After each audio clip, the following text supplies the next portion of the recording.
என்பது பொடியாகி போகலாம்.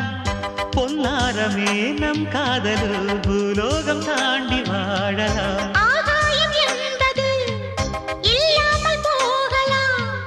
ஆனால் நம் நேசமே ஆகாயம் தாண்டி வாழலாம். கண்ணீரில் ஈரமாகி கரையாச்சு காதலே.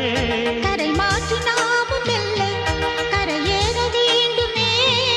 நாளை வரும் காலம் நம்மை கொண்டாடும்.